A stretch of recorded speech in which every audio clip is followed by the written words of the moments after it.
오늘은 믿음의 도리 시리즈 5번째 시간입니다. 성도의 견인에 대해서 오늘 살펴보고자 합니다. 성도의 견인이라 하면요, 먼저 뜻을 좀 정리해야 되겠어요. 우리가 지난 시간에 배운 것이 저항할 수 없는 은혜에 대해 배웠습니다. 은혜는 사람에게 거저 주시는 하나님의 호의지요. 근데 그것을 특별히 이제 구원으로의 은혜를 사람이 거절할 수 없다는 거예요. 저항할 수 없다는 거죠. 근데 우리는 분명히 저항할 수 있습니다. 근데 그것이 왜 저항할 수 없느냐? 궁극적인 관점에서 볼 때는 그렇게 사자처럼 날뛰던 사울도 결국 저항할 수 없이 예수님 앞에 두 손을 들고 말았던 것처럼 우리도 마찬가지라는 것이죠. 하나님께서 작정하시면 반드시 그 사람을 구원해 내신다는 것입니다. 한 마리도 잃어버리지 않고 반드시 구원하신다는 거죠. 그게 바로 저항할 수 없는 은혜였습니다. 오늘 보는 성도의 견인은 우리가 앞에서 봤던 믿음의 도리 4번째 시리즈와 다 연관이 됩니다. 모든 사람이 다 부패했고 그러나 하나님께서 거짓의 얼마를 선택하셨으며, 3번째로 예수님께서 그들을 위해 피를 흘려주셨고, 4번째 성령께서 하나도 부족함 없이 반드시 효력 있는 은혜를 베푸시는데, 이제 그 은혜를 받는 사람들이 어떻게 되느냐? 반드시 견인한다, 이것입니다. 견인은요, 우리 21세기 한국 땅을 사는 사람에게는 벌금이 생각나고요, 주차를 잘못해서 차를 끌고 가는 것, 이렇게 생각합니다.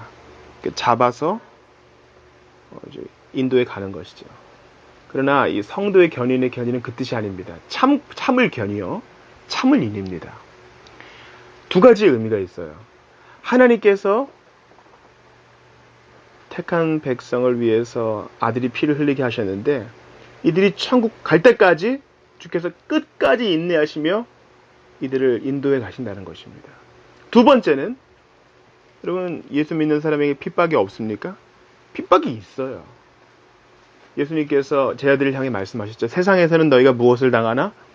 환난을 당하나 담대하라. 내가 세상을 이기었노라. 그래서 2000년의 교회 역사 가운데 예수님 믿었지만은 담대하게 대장부처럼 고난과 핍박을 이겼던 사람들이 많이 있습니다. 단번에 죽었던 순교자들이 있는가 하면 매일매일 나누어 죽었던 일반적인 성도들이 있었던 것이죠. 바로 우리와 같은 사람들입니다. 핍박이 없을 수 없습니다. 오히려 핍박이 필요합니다. 그러나 그 가운데서도 하나님께서 성도가 끝까지 견디고 인내하게 도와주신다는 사실이에요. 하나도 잃어버리지 않을 것입니다.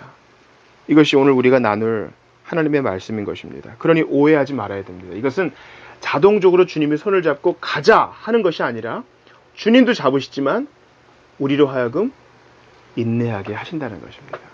결코 구원을 포기하고 예수 믿는 거 취소, 번복할래, 이런 뜻이 아니라는 것입니다. 그런데 오늘 제가 택한 본문은 구약에 그렇게 명예롭지 못한 인물에 대한 얘기입니다. 바로 삼손이지요. 삼손의 직분은 뭐였습니까? 사사였습니다. 이스라엘의 왕이 세워지기 전에 백성들 간의 시비를 판결하는 재판관, 사사였지요. 평소에는 자기 일을 하다가 중요한 일이 있을 땐 재판도 하고 중요한 일이 있을 땐 전투에 앞장서기도 하는 사사였습니다. 그런데 삼손은 은사가 많은 사람이었어요. 힘이 세고 용맹했습니다. 여러분, 은사가 많은 사람, 키가 크거나 잘생겼다거나 어떤 능력이 있는 사람은요, 특별히 조심해야 됩니다. 왜냐면 삼손과 같은 꼴을 당하지 않으려면 특별히 조심해야 돼요. 자기에게 이런 은사, 선물을 주신 분이 하나님이라는 것을 기억하면서 특별히 조심해야 하는데, 삼손은 그렇게 하지를 못했습니다.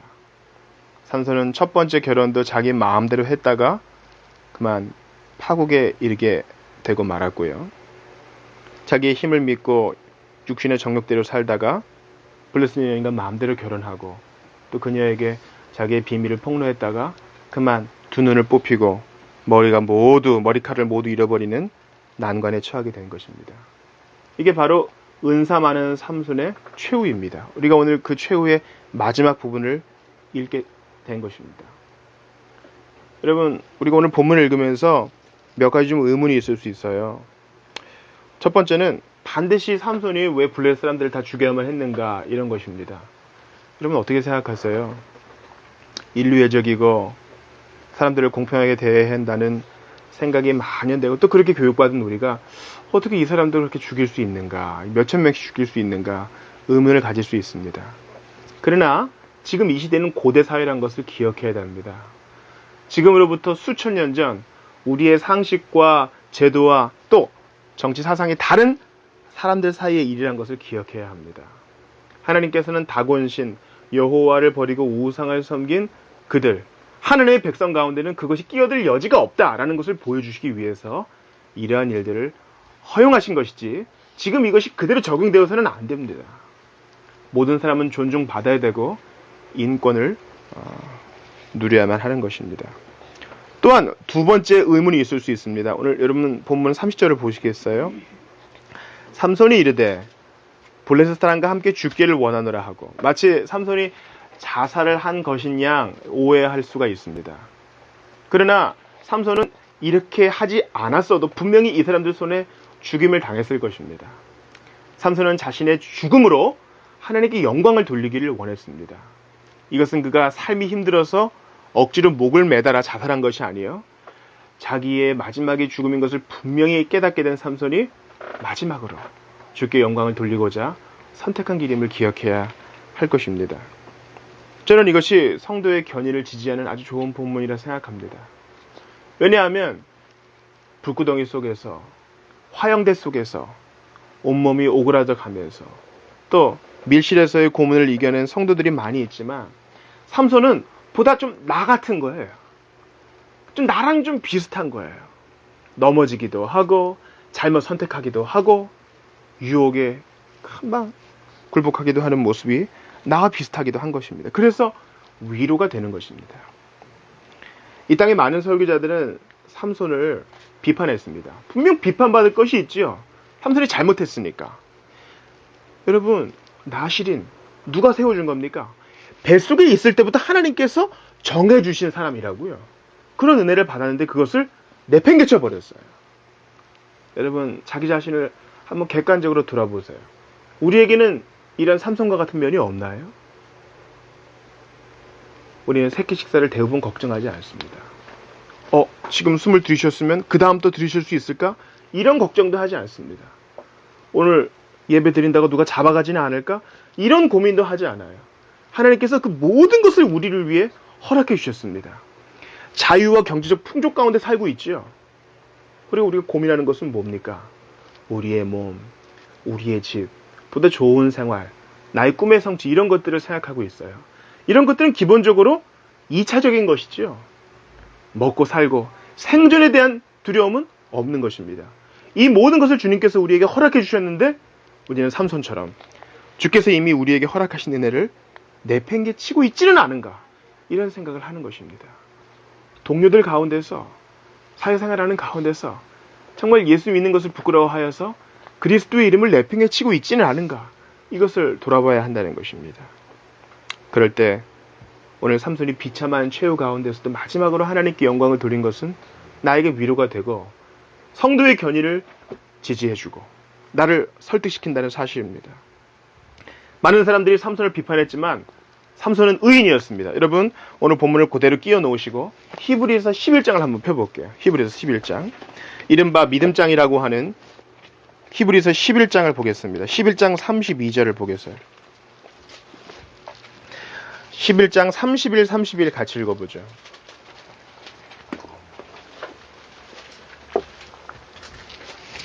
(11장) 31, 32절, 우리 두 절 말씀 같이 읽어보겠습니다.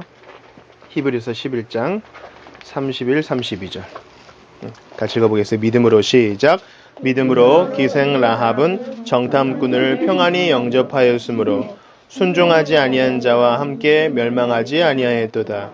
내가 무슨 말을 더하리요? 기드온, 바락, 삼손, 입다, 다윗 및 사무엘과 선지자들의 일을 말하려면 내게 시간이 부족하리로다. 지금 히브리서 11장에는요,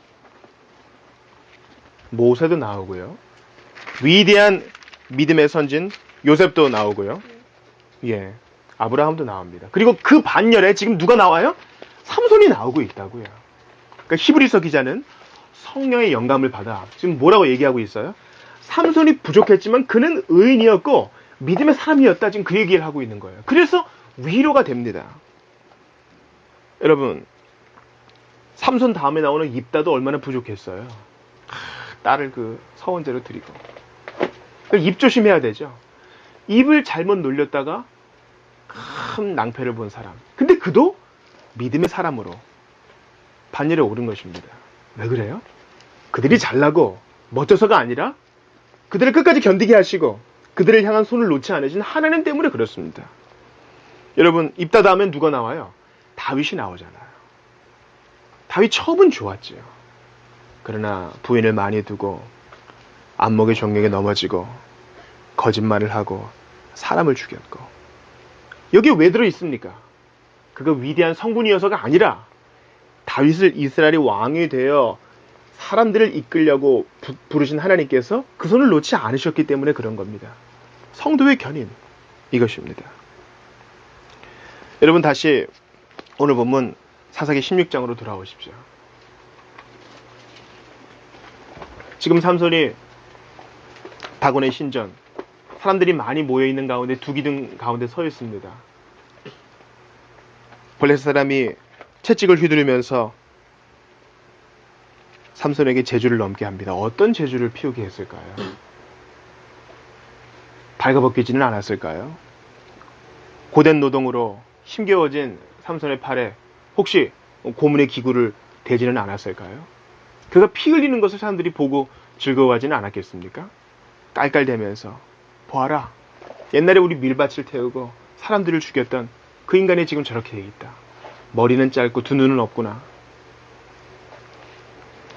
그런데 불현듯 삼손의 머릿속에 이런 생각이 듭니다. 글쎄요, 이전까지 안목의 정력에 넘어졌던 참을 수 없는 삼손이라면 에이, 죽어버려야지 하고 혀를 깨물 만도 한데 갑자기 삼손이 어떤 생각이 든 것입니다. 그래도 26절을 보세요. 같이 읽어보겠습니다. 시작. 삼손이 자기 손을 붙든 소년에게 이르되 나에게 이 집을 버틴 기둥을 찾아 그것을 의지하게 하라 하니라. 무슨 이유인지 기록되진 않았지만 그는 자신의 죽음에, 자신의 인생의 마지막을 주께 영광 돌릴 기회를 사용하려고 마음먹게 되었습니다. 사람의 마음을 움직이시는 분, 사람으로 하여금 계획하게 하시는 분, 사람으로 하여금 준비하게 하시는 분, 사람으로 하여금 미래의 일들을 대비하게 하시는 분, 바로 하나님이 그 일을 하시는 것입니다. 따라서 삼손의 최후는 삼손에게만 박수를 돌릴 것이 아니에요.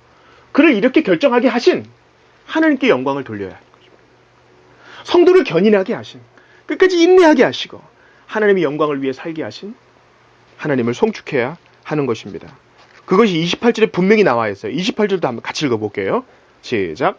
삼손이 여호와께 부르짖어 이르되 주 여호와여 구하옵나니 나를 생각하옵소서.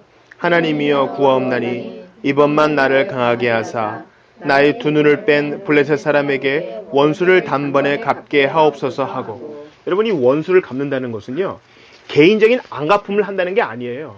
얼마 전에 영화관에서 개봉한 어벤져스란 영화가 있죠.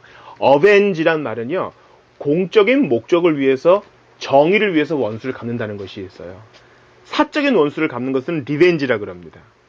여기에서 삼손이 원수를 갚는다는 것은 블레셋 사람들이 우상을 섬기는 자로서 이스라엘을 어렵게 했던 그 공적인 정의에 대한 안갚음을 말하는 것입니다. 개인적인 원한이 없는 것이에요. 하나님께 영광을 돌리게 해주십시오. 다곤은 아무것도 아니라는 것을 알게 해주십시오. 하루아침에 자고 일어나 보니까 목이 잘려져 있고, 자고 일어나 보니까 다리가 날아가 있고, 그런 우상 아무것도 아니라는 것을 알게 해주십시오. 다곤을 믿고 여호와를 무시하는 이 전에 모인, 이방 신전에 모인 수많은 사람들 하나님께서 심판해 달라고 한 것입니다. 그때 머리도 짧고 힘이 머리에서 나오는 거라고 믿었잖아요. 하나님께서 머리칼에 칼 대지 말라 그랬는데 칼 댔잖아요. 하나님의 명령도 어기고 이방 여인에게 비밀도 누설하고 하나님께서 맡기신 일들을 쓰레기처럼 버려버린 삼손에게 하나님의 힘이 주어집니다. 그리고 그가 하나님의 목적을 이루고 사람들과 함께 이 땅에서의 생을 마감하는 것이죠. 여러분, 이것이 성도의 견인입니다. 좀 누추하지만 이것이 우리가 기대할 수 있는 하나님의 은혜인 것입니다. 한때는 성도였습니다. 그런데 넘어질 수 있어요. 그러니까 우리가 삼손에게 공감하는 것이죠. 그리고 신자가 아닌 척 살 수도 있습니다. 그러나 그가 하나님을 끝까지 놓지 않는 것은 바로 견인케 하시는 하나님의 은혜 때문입니다. 여러분, 오늘 주보를 보세요. 제목이 뭡니까? 은혜로 인내케 하시는 하나님입니다. 하나님이 자동적으로 데려가시는 것이 아니요, 우리로 하여금 인내하게 해주시는 것입니다. 그저 점프해서 구름 위에서 무지개 위에서 아름답게 이 생을 즐기다가 고난을 그냥 넘겨버리는 것이 아니라 그 고난을 다 이겨낼 수 있는 힘을 주신다는 거예요. 여러분, 우리는 이 땅에서 가장 귀하고 소중한 것들을 고난을 통해 배웁니다. 고난은 겪지 않으면 참으로 좋겠지만 우리는 그것을 통해야만 훈련을 받게 되는 것입니다. 하기 싫은 것을 하게 하고 피하고 싶은 것을 직면하게 되면서 우리는 하나님의 사람으로 깎여 나가게 되는 것입니다. 여러분, 오늘 본문을 한번 끼워 놓으신 상태에서 말씀을 한 군데 더 찾아볼게요. 빌립보서 1장 6절 말씀. 성도의 견인을 지지하는 가장 귀한 말씀이니 한번 찾아보겠습니다. 빌립보서 1장 6절 말씀. 자, 한번 우리 이 말씀 암송하는 마음으로 같이 읽습니다. 시작. 너희 안에서 착한 일을 시작하신 이가 그리스도 예수의 날까지 이루실 줄을 우리는 확신하노라. 그렇습니다. 너희, 여러분, 너희는 단수입니까? 복수입니까? 너가 아니라 너희. 우리 모두를 말하는 거예요. 1차적으로는 빌립보 교회 교인들을 말하는 거겠죠.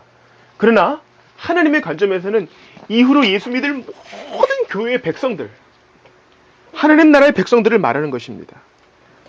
너희 안에서 착한 일을 시작하시니까 우리 안에서 착한 일을 어떻게 시작하셨어요? 예수님을 믿게 해주시고 죄를 회개하게 하시고 회심에 이르게 하셨고 그렇게 시작하셨어요. 그것으로 끝이 아니라 그리스도 예수의 날까지. 그날은 어떤 날입니까? 우리가 얼굴과 얼굴로 그분을 볼 때까지, 육신의 옷을 벗고 천국에 이를 때까지 어떻게 하시리라? 이루신다는 것을 우리는 확신해야 된다는 것입니다. 사랑하는 친구 여러분, 우리가 확신하는 것이 무엇입니까? 우리는 절대 믿음을 버리지 않을 것을 확신해야 된다는 것입니다. 여러분, 요즘 정부 요원으로 관리로 등용되려는 사람이 문시성을 가진 분이 일제시대는 하나님의 뜻이었다. 이렇게 함부로 입을 놀려서 사람들의 입이 회자되고 있습니다. 거시적인 관점에서 보면 그렇게 말할 수 있죠. 이 세상에서 일어나는 일 중에 하나님의 뜻이 아닌 것은 아무것도 없어요. 그럼 삼손이 나실임에도 불구하고 사사임에도 불구하고 그렇게 된 것, 들릴라한테 속고 눈이 뽑히고 이런 건 다 하나님의 뜻이었다 이렇게 말할 수 있습니까? 그렇게 쉽게 말할 수가 없는 것입니다. 왜 그래요? 삼손이 자기 욕심에 미혹되어 그렇게 되었기 때문에 이것을 하나님의 뜻인 양 이렇게 덮어버릴 수 없는 거예요. 그렇게 넘길 수가 없는 것입니다. 그것은 잘못된 일이고 회개해야 될 일이라는 것을 분명히 얘기해야 되는 것입니다. 하나님께서 왜 우리 민족에게 이렇게 어려움을 주셨습니까? 너무나 많은 것이 복잡하게 얽혀있기 때문에 단순히 하나님의 뜻이었다 이렇게 얘기할 수 없는 거예요. 수많은 사람들이 고통을 당했고 수많은 사람들이 죽임을 당했으며 수많은 사람들이 지금도 어려움 가운데 살고 있기 때문에 그것을 단순하게 치부할 수 없는 것입니다. 마찬가지입니다. 하나님께서 성도를 반드시 견인케 하실 것이다. 이것으로 덮어버리면 안 됩니다. 우리는 오늘도 인내해야 됩니다. 넘어졌으면 다시 일어나야 됩니다. 내가 왜 자꾸 반복되는 죄악을 저지르는가? 돌아보고 하나님께 은혜를 구해야 하는 것입니다. 만약 삼손이 하나님, 저는 여자에 약하네요. 안목의 정욕에 약하네요. 이래서 이스라엘의 사사 될 수 있겠습니까? 이렇게 정직하게 회개하고 자백했다면 이것보다는 더 멋진 성도의 견인을 보여주었을 것입니다. 우리도 마찬가지입니다. 자동적인 견인은 있지 않습니다. 주님께서는 모든 환경과 상황을 사용하셔서 사람들을 사용하셔서 우리로 하여금 인내케 하십니다. 우리는 영적 감각이 있어요. 이거 하나님께서 기뻐하지 않으시는 일 같은데? 이거 하나님께서 이렇게 막으셨을까? 하나님이 좀 더 갈 수 있는데 왜 여기서 막으셨을까? 왜 오늘 그 사람이 연락하게 하셔서 더 나아가지 않게 하셨을까? 하나님께서 주시는 사인이 있습니다. 그거 들어야 되는 것입니다. 이른바 세월호 참사 때문에 구원파가 사람들의 입에 오르내리고 있습니다. 구원파에서 강조하는 것은 뭡니까? 한 번 구원은 영원한 구원이에요. 저는 이것을 아주 좋아합니다. 한 번 구원은 영원한 구원이에요. 하나님은 선물을 주고 뺏어가지 않으십니다. 너 오늘 하는 거 보니까 마음에 안 들어. 뺏어가는 분이 아니십니다. 그럼에도 불구하고 그것은 하나님 편에서 말씀하시는 것이어야지 우리가 함부로 이용해서는 안 되는 거예요. 한 번 구원은 영원한 구원이니까 뭐 하나님 용서하시겠지. 이렇게 가벼운 태도로 대하면 안 되는 겁니다. 한 번 구원은 영원한 구원이니 주께서 나를 인도해 주겠지. 그래서 하나님은 아무 말씀도 안 하셨는데 주님이 나를 용서했다 하면서 날고 기어서는 안 된다는 것입니다. 우리는 주님을 기다리면서 우리의 죄에 대해서 끊임없이 자백해야 됩니다. 죄를 미워해야 됩니다. 벌 받을까 봐 회개하는 것이 아니라 이 죄가 나를 사랑하시고 죄인을 위하여 아들을 내어주신 하나님의 마음을 아프게 하는 것이기 때문에 죄를 미워해야 되는 것이에요. 이 차이를 아시겠어요? 이 차이를 알아야 됩니다. 나는 하나님 나라 못 갈까 봐 난 죄를 안 짓겠어. 이게 아닙니다. 비록 수다한 죄를 지었다 할지라도 회개하면 하나님께서 인도해 주셔요. 그러나 하나님께서 수많은 사인으로 그래서는 안 된다. 그러면 안 되지. 경고를 주셨는데도 고집스러운 길로 갔다가 부끄러운 구원을 얻을까 두려운 것입니다. 따라서 우리는 우리의 타락을 합리화하지 맙시다. 삼손도 뭐 의인이라면서요. 이렇게 함부로 얘기하지 맙시다. 부지런히 성경을 탐독하며 나 같은 것이 뭐가 예쁜 게 있었어. 그리스도 예수의 날까지 내 안에 착한 일을 시작하신 분이 끝까지 이루신다는 말인가. 어떻게 내가 감당하겠는가. 이렇게 두렵고 떨리는 마음으로 하나님 말씀을 받고 나를 인내하게 해주시는 주님을 찬송하며 한 걸음 한 걸음 갔으면 좋겠습니다. 사랑하는 친구 여러분, 말씀을 맺고자 합니다. 우리의 인생의 마지막을 한번 생각해 봅시다. 우리가 어떻게 인생을 마무리할 수 있을까요? 일찍 왔다고 일찍 가는 사람도 없고 늦게 태어났다고 늦게 가는 법도 없는 것입니다. 우리는 언제 어떻게 인생의 마지막을 맞을지 몰라요. 사고를 당할지도 모르고 아니면 술을 다 누리고 침대에서 삶을 마무리할지도 모릅니다. 어떤 병에 걸릴지도 모르죠. 그때 우리가 숨을 거두기 마지막 시간이 주어졌다고 한번 생각해 보십시오. 그때 두 눈을 감고 내가 수많은 죄 속에 허우적댔지만 주께서 나를 참아주셨지. 그리고 나로 하여금 인내하게 해주셨지. 이렇게 고백할 수 있다면 우리는 성공적인 인생을 산 것입니다. 우리가 아무리 발버둥 친다 해도 하나님의 은혜가 없으면 인내할 수가 없는 것이에요. 죄를 미워하고 죄를 합리화하지 않으며 피 흘리기까지 죄와 싸우며 우리를 참아주신 주님께 영광을 돌리는 우리 모두가 되기를 바랍니다. 삼손은 분명히 우리 천국 가서 만날 거예요. 삼손보다 더 아름답고 멋지고 하나님께 영광을 돌리는 삶으로 성도의 인내를 이루어 가시는 우리 모두 다 되시기를 바랍니다. 예수께서 이를 위해 피 흘리셨습니다. 하나님 아버지, 오늘 성도의 견인에 대한 믿음의 도리 5번째 시리즈를 마무리하게 되었습니다. 하나님 아버지, 참지 못하고 빨리 결과를 보고 싶어하는 것은 우리 모두의 마음입니다. 참지 못하고 쉬운 길로 가고 싶어하는 것은 우리 모두의 마음입니다. 그런데 주님 어쩌지요? 쉬운 길은 대부분 죄의 길이고 쉬운 길은 대부분 하나님께 영광을 돌리지 못한 길이었음을 고백을 합니다. 나의 길지 않은 인생이 이것을 증명하고 나의 넘어짐과 삼손의 타락이 이것을 증명하고 있습니다. 주님 이 시간 가슴을 두드리며 두렵고 떨리는 마음으로 간구합니다. 하나님의 인내하심, 한 번 구원은 영원한 구원, 함부로 악용하지 않도록 도와주시옵소서. 분명히 하나님께서 낙원으로 인도하실 것이지만 죄를 두려워하고 미워할 수 있도록 우리 주님처럼 그렇게 할 수 있도록 도와주시옵소서. 천국 못 갈까봐, 벌 받을까봐 죄를 미워하는 것이 아니라 나를 사랑하시어 아들을 보내시고 죽음에 내어주시기까지 사랑하신 그 하나님의 가슴에 못 박는 것이 두려워. 그것이 가슴 아파. 죄를 미워하는 우리 모두가 다 되게 도와주시옵소서. 주님, 날이 덥습니다.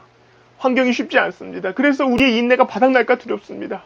성령이여 도와주시옵소서. 끝까지 인내하여 주께 영광 돌리고 삼손보다 더 아름다운 최후로 주께 영광 돌려드릴 수 있도록 우리의 인생의 걸음걸음 선택의 순간마다 함께하여 주시옵소서. 내가 나약한 거 아시지요? 내가 어느 부분에서 특별히 그 영리를 건드리면은 불끈하고 참지 못하는 거 주님이 아시지요? 아버지, 붙들어 주시옵소서. 세상 속에서, 가까운 사람 속에서 주의 영광 가리지 아니하도록 오늘도 인내하고 참아 주께 영광을 돌릴 수 있도록 도와주시옵소서. 하나님께서 이 한 주 특별한 견인의 은혜를 베풀어 주실 것을 믿사옵고 예수님 이름으로 기도하옵나이다. 아멘.